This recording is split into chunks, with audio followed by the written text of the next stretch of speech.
आज हम 10th standard का 6th चैप्टर स्टार्ट कर रहे हैं विच कॉल्ड द ट्रिग्नोमेट्री। ट्रिग्नोमेट्री में आप 9th स्टैंडर्ड में ट्रिग्नोमेट्री था और जिसके थ्रू आपको बेसिक कंसेप्ट जो है वो अच्छे से क्लियर होने चाहिए।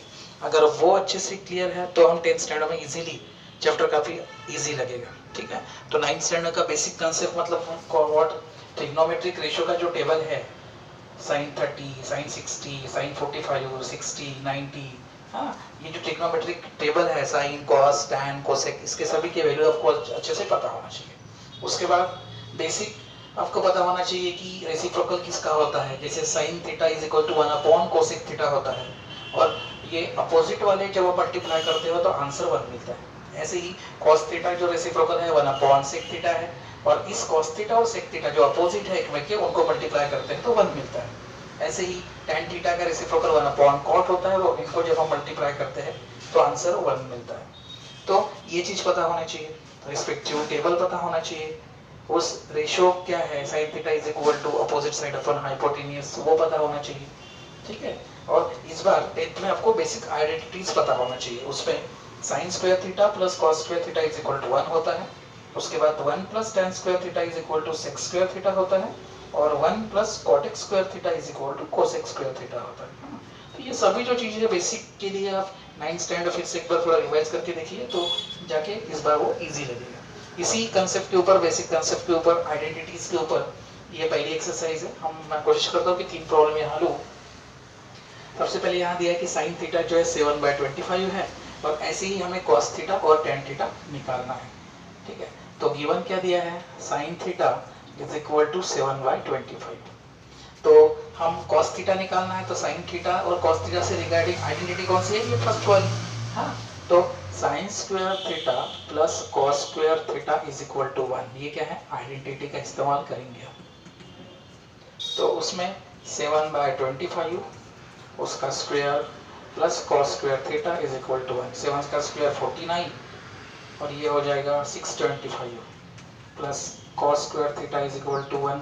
तो ये cos स्क्वायर थीटा अगर इधर रखना है तो ये 1 माइनस 49 अपॉन 625 होगा, बराबर। इसको हम क्रॉस मल्टीप्लाई करेंगे तो cos square theta is equal to क्या हो जाएगा, 625 माइनस 49 अपॉन 625, बराबर।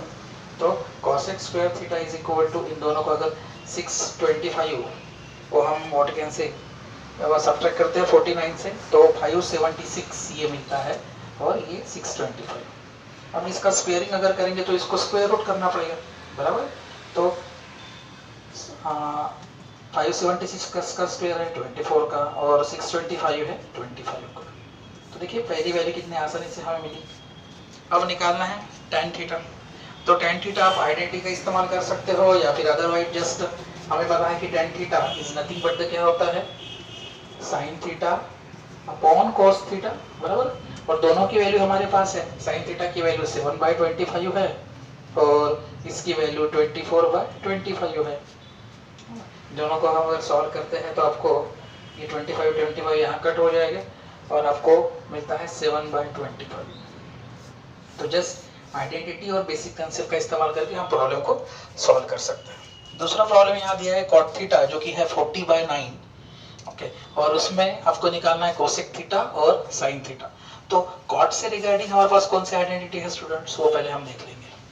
तो cot से रिगार्डिंग थर्ड वाली जो आइडेंटिटी है वो क्या है, वो पहले तो मैं गिवन क्या दिया है वो लिखेंगे, 40/9 ये गिवन है और उसमें आइडेंटिटी आप थर्ड देखोगे 1 plus cot square theta is equal to होता है कोसेक स्क्वायर थीटा। मतलब यहाँ आइडेंटिटी का इस्तेमाल हम कर रहे हैं थर्ड और फिर उससे आपको कोसेक स्क्वायर से cos स्क्वायर मिल जाएगा इजीली। तो 1 प्लस ये कितना है 40/9, उसका हम स्क्वायरिंग करेंगे तो यहाँ कोसेक स्क्वायर थीटा मिल जाएगा। तो 1 प्लस 40 4 ये हो जाएगा 1600, बराबर। 9 का 81 ये कोसेक स्क्वायर थीटा। तो अभी यहाँ रेसिप्रोकल का मैं इस्तेमाल क्रॉस मल्टीप्लाई, यहाँ नीचे 81 ये कितना हो जाएगा 81 plus 1600 is equal to cosec square theta. तो कोसेक स्क्वायर थीटा ये क्या हो जाएगा 1681 अपॉन 81, अब ये स्क्वायर अगर निकालना है तो इसको स्क्वायर रूट में कन्वर्ट करना पड़ेगा, है ना। तो कोसेक स्क्वायर थीटा ये 1681, ये अगर स्क्वायर देखा तो ये है 41 का, फैक्टराइजेशन मेथड से ये कर सकते हैं, और 81 9 का। तो इस तरह से पहला कोसेक थीटा हमें मिल जाए। अब क्या निकालना है, साइन थीटा।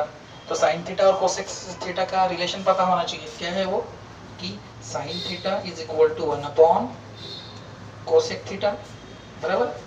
तो sine theta is equal to 1 upon 41/9। तो ये कितना हो जाएगा, sine theta is equal to 9/41। ठीक है।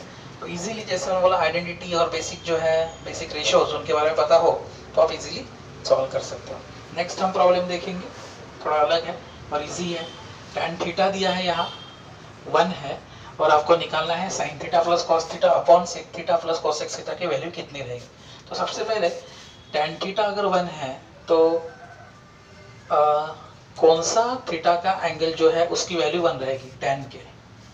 तो अब हमें पता होना चाहिए ट्रिग्नोमेट्रिक टेबल के हिसाब से कि tan 45 की वैल्यू जो होती है 1 होती है, इसलिए थीटा हमें पता चल चुका है सबसे पहले कि थीटा क्या है, 45।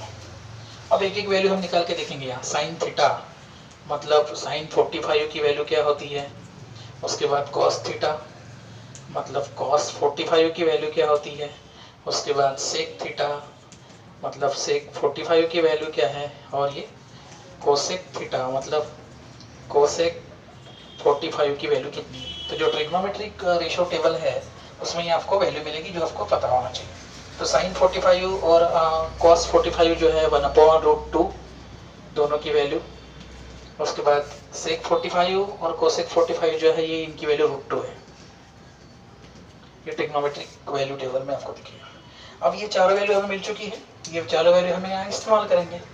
ओके, तो हमें निकालना क्या है, ये sine theta plus cos theta upon sec theta plus cosec theta, उसमें रिस्पेक्टिव हम वैल्यू पुट अप करेंगे। ये है 1/√2 प्लस 1/√2 अपॉन ये √2 प्लस √2, बराबर। अब इसका आंसर क्या होगा, एक एक देखेंगे। सबसे पहले यहाँ ये कितना होगा, 2√2, बराबर है। उसके बाद ये रेशियो सेम है तो एक ही बार आएगा, और यहाँ 1 + 1 2 2/√2 आएगा जाएगा। तो वो 2/√2 इंटू 1/2√2 हो जाएगा। 2 यहाँ कट हो जाएगा, तो 1/√2 इंटू 1/√2 ये हो जाएगा 1/2, बराबर है। √2 इंटू √2 √4, और √4 क्या है, 2 है। तो दैट मीन्स जो हमें निकालना था sine theta plus cos theta upon sec theta plus cosec theta, ये है 1/2, है ना। इस तरह से तो आप देख रहे हो कितने आसानी से हम इसको सॉल्व कर सकते हैं। तो ट्रिग्नोमेट्री छोड़िए मत, काफ़ी इजी ये चैप्टर है, बेसिक कंसेप्ट क्लियर हो। ठीक है स्टूडेंट, नेक्स्ट क्लास में नेक्स्ट देखेंगे, तब तक के लिए stay at home. Thank you students.